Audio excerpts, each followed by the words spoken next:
नमो तस्स भगवतो अरहतो सम्मा संबुद्धस्स। विश्व को शांति, करुणा और मैत्री का संदेश देने वाले महाकारुणिक भगवान बुद्ध एवं भारत देश में दोबारा फिर से भगवान बुद्ध के सद्धर्म को वापस लेकर के आने वाले परम पूज्य बोधिसत्व डॉक्टर बाबा साहब अम्बेडकर, इनको मेरा कोटि कोटि नमन है। आप सभी साथियों को नमो बुद्धाय, मैत्रीपूर्ण जय भीम। आज हम धम्म पद में आगे जानेंगे मागंदिया और सामवती के बारे में। भद्रावती नाम का एक नगर हुआ करता था। उस नगर सेठ का नाम भद्रावती था। वो दोनों पति पत्नी और एक बेटी उनके साथ में रहती थी। वो व्यापार के लिए सदैव कौसंबी आया जाया करता था। एक बार क्या हुआ, भद्रावती में प्लेग फैल गया, बीमारियां फैल गई। बीमारी के कारण सभी लोग उसकी चपेट में आ गए, सभी मृत्यु को प्राप्त होने लग गए। भद्रावती सेठ और उसकी जो पत्नी थी वो भी इस बीमारी से ग्रसित हो गई और इसलिए वहां से बचने के लिए, उस बीमारी से ठीक होने के लिए वो तीनों ही अपनी बेटी को लेकर के कौसंबी में आ गए। अब कौसंबी में भंडार चला करता था। कौसंबी का जो राजा था अनाथ लोगों के लिए भंडार चलाया करता था, उनके खाने में रहने की व्यवस्था किया करता था। वह भंडार चलता था। तो जिस दिन ये लोग कौसंबी आए थे उस दिन को जो बेटी थी सामा, वो भोजन लेने के लिए कौसंबी के भंडार में गई। वहां पे उसने 3 थाली भोजन लिया, आई, तीनों लोगों ने भोजन किया। तो दूसरे दिन गई तो 2 ही थाली भोजन लेकर के आई और तीसरे दिन जब भंडार में गई भोजन लेने के लिए तो भोजन परोसने वाला था, उससे 1 थाली भोजन मांगा उसने। तो जो भोजन परोसने वाला था वो उसको देख करके पहचान लिया और कहता है कि भाई तुम पहले दिन 3 थाली भोजन लेकर के गई थी, दूसरे दिन 2 थाली भोजन लेकर के गई थी, आज 1 ही थाली भोजन लेकर के जा रही हो। लगता है तुम्हारे पेट की तुम्हें आज सही जानकारी हुई है। तो सामा कहती, क्या कहते भाई, पहले दिन पिता की मृत्यु हो गई, दूसरे दिन माता की मृत्यु हो गई और आज मैं अकेली हूँ, इसलिए आज अकेली भोजन लेकर के जा रही हूँ। जब उसने ऐसा सुना तो उसको अनाथ जान करके अपनी बेटी मान कर अपने पास में रख लिया और उस भंडार की व्यवस्था करने के लिए उसको लगा दिया। उस भंडार में लोगों की काफी भीड़ हुआ करती थी, धक्का मुक्की हुआ करती थी, लोग खाने के लिए टूट पड़ते थे, कोई किसी के ऊपर गिर पड़ता था, भाग दौड़ हुआ करती थी। ये देख करके काफी माहौल बिगड़ जाता था वहां का। तो सामा ने भोजन देने वाले से कहा, अगर आप कहें तो मैं व्यवस्था कर दूं यहाँ की। तो कहता ठीक है कर दो। उसने क्या किया, वती बना दी, घेरा बना दी, लकड़ियों का, बांसों का घेरा बना दी कि एक तरफ से लोग भोजन लेने के लिए आएंगे और एक तरफ से चुपचाप निकलेंगे करके। इस प्रकार से व्यवस्था कर दी तो वहां पे शांति का माहौल स्थापित हो गया। अब लोग एक तरफ से भोजन लेने के लिए आते थे और दूसरी तरफ निकल जाते थे। भाग दौड़ हो हल्ला सब खत्म हो गया और शांति से वहां पे भंडार चलने लगा। तो उस भंडार को चलाने वाला जो सेठ था, घोषित उसका नाम था, वो देखता है कि यहाँ पे कोई भाग दौड़ नहीं हो रही है, सभी शांति से भोजन ग्रहण कर रहे हैं, ला रहे हैं, ले जा रहे हैं। तो पूछता है, तो भोजन देने वाला कहता है जो सामा है इसने ऐसा व्यवस्था किया है। तो घोषित कहता है इसने अच्छा वती बनाई है। सामा ने वती बनाई, जो घेरा बना उसे वती कहते हैं, इसलिए सामा का नाम सामावती कर दिया और उसको भी अपनी बेटी के रूप में जान लिया, अपनी बेटी के रूप में घर में रख लिया।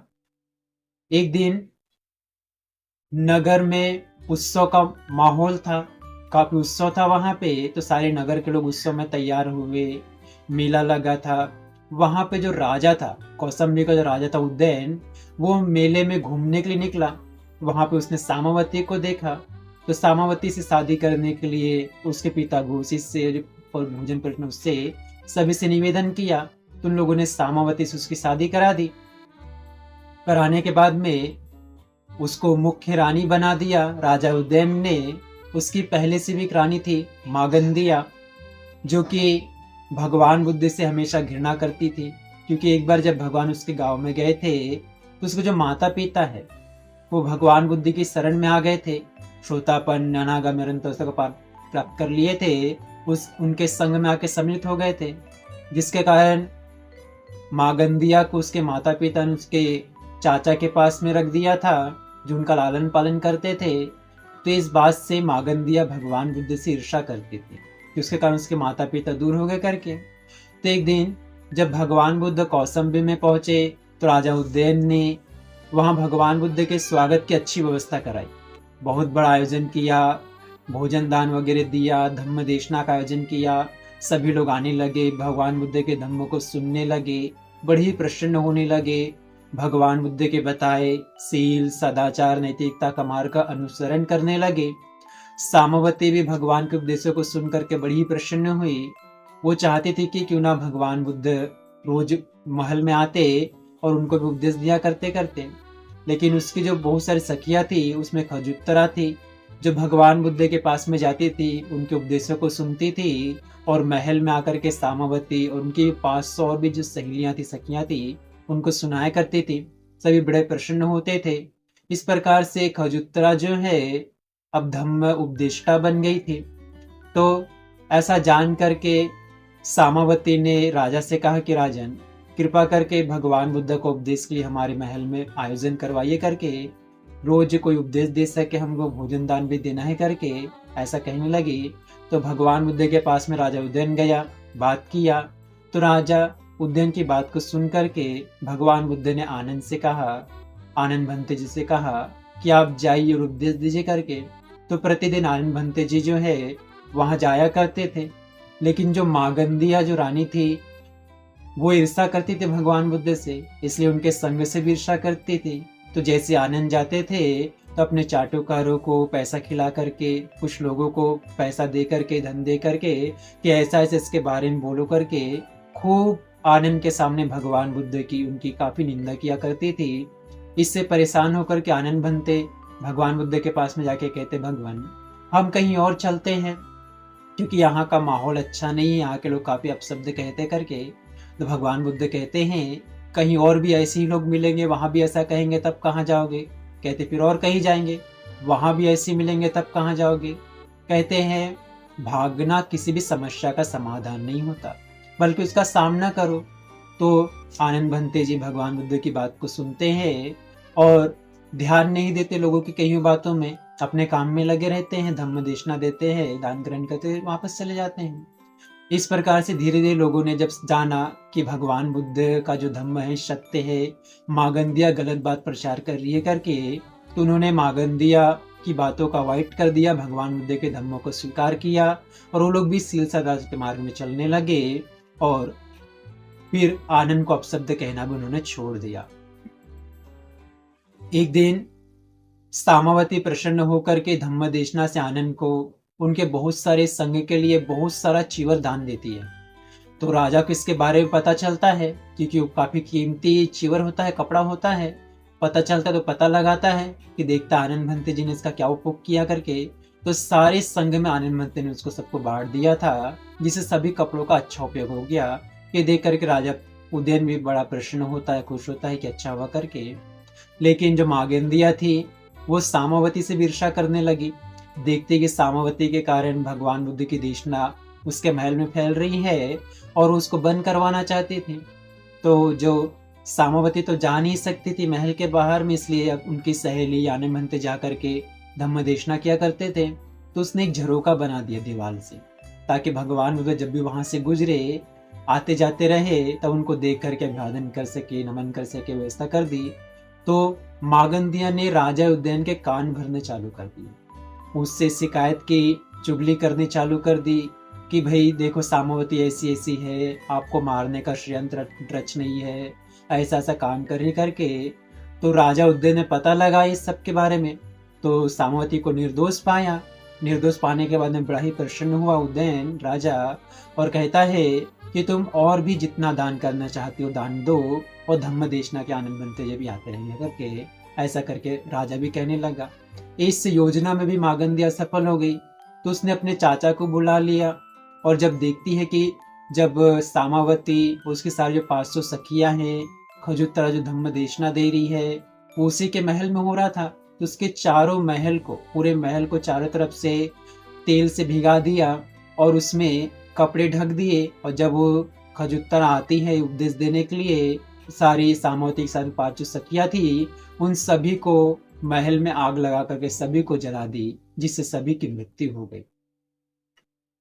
मृत्यु होने के बाद में जब राजा उदयन को पता चला, तो समझ गया कि जरूर मागंदिया का ही ये काम होगा करके, वही हमेशा उसके बारे में बुरा शब्द कहते रहती थी करके। तो उसने जानने के लिए कहा कि भाई मुझे हमेशा डर लगा रहता था मृत्यु का, जिसने भी इस काम को किया मुझसे बड़ा प्रसन्न हूँ, वो उसको उपहार देना चाहता हूँ अगर अपने आप को जाहिर करे तो मागंदिया बड़ी खुश होती है, वो सोचती मुझे उपहार मिलेगा करके, वो कहती है कि उसने ही ऐसा काम किया करके। तो राजा कहता है अपने सारे चाचा को, रिश्तेदार को बुला करके लेके आओ करके, मैं सभी को उपहार दूंगा करके। तो मागंदिया प्रसन्न होती है और सभी को बुलाती है। आने के बाद में राजा क्या करता है, इसके कारण सामवती जैसी सीलवान, सदाचार, नेक और अच्छी स्त्री से उसको दुख खोना पड़ा था, इसलिए मागंदिया और उसके सारे परिवार को जमीन में आधी दूर तक गड़वा देता है, दफना देता है और घास फूस रख करके उनको आग लगा देता है, जिससे उन सभी की मृत्यु हो जाती है। इस सभी घटना के बारे में जब भगवान बुद्ध को पता चलता है, तो सारे भिक्षु संघ जो है भगवान बुद्ध के पास में आके पूछते, भगवान सामवती की क्या गति हुई और मागंदिया की क्या गति हुई करके। तो भगवान बुद्ध कहते हैं, भिक्षु सामवती जो थी सीलवंत थी, सदाचारी थी, उसकी सारी सखियां भी सीलवान सदाचारी थी, नेक और अच्छी थी, इसलिए उन सभी की सुगति हो गई कि उन सभी ने आलस का त्याग करके धम्म का दान स्वीकार किया, दान भी दिया, अच्छे अच्छे कर्मों को भी किया। इसलिए उसमें से कुछ श्रोतापन्न हो गई थी, कुछ सकदागामी हो गई थी, कुछ अनागामी हो गई थी। ऐसी ऐसी अवस्था में सामवती और उसकी सारी सखियां पहुंच चुकी थी, इसलिए उन सभी सुगति को प्राप्त हुए। लेकिन मागंदिया ने धम्म से द्वेष किया, घृणा की, ईर्षा की और हमेशा ही भगवान बुद्ध के विपरीत कहने लगती थी, इसलिए उसकी दुर्गति हुई। तो भगवान बुद्ध कहते हैं कि इंसान को अच्छे अच्छे कर्मों को ही करना चाहिए, कभी भी बुरे कर्मों को नहीं करना चाहिए, क्योंकि मनुष्य के सील, सदाचार, नैतिकता, दान पुण्य जो होता अच्छे कर्म होते हैं, जो कि निस्वार्थ भाव से मनुष्य करता है, और यही अच्छे कर्म जो होते हैं वही मनुष्य के सुख और सुगति के कारण होते हैं, और बुरे अकुशल कर्म जो होते हैं वो दुख और दुर्गति के कारण होते हैं। भगवान ने कहा कि सभी लोगों को, भिक्षु, भिक्षुणियां, उपासक, उपासिकाएं, हर किसी को धम्म का अनुपालन करना चाहिए, सील सदाचार का पालन करना चाहिए, अच्छे रास्ते में चलना चाहिए। इसी में सभी का मंगल समाया हुआ। आप सभी लोगों ने भगवान बुद्ध की इस देशना को बड़ी श्रद्धा पूर्वक सुना, इसलिए भगवान बुद्ध, उनके धम्म, उनके संग के प्रभाव के तेज से आपका, आपके परिवार के प्रत्येक सदस्य के जीवन का हर एक पल सुख पूर्वक बीते, प्रसन्नता पूर्वक बीते, मंगलमय हो, कल्याणमय हो। आप सभी सुखी रहे, आप सभी स्वस्थ रहे, आप सभी खुश रहे, आप सभी को सुख, शांति और सुकून प्राप्त हो जाए। भवतु सब्ब मंगलं रक्षन्तु शब्द देवता, सब बुद्धानुभावेन सदा शुद्धि भवन्तु ते। भवतु सब्ब मंगलं रक्षन्तु शब्द देवता, सब धम्मानुभावेन सदा शुद्धि भवन्तु ते। भवतु सब्ब मंगलं रक्षन्तु शब्द देवता, सब संघानुभावेन सदा शुद्धि भवन्तु ते। साधु साधु साधु।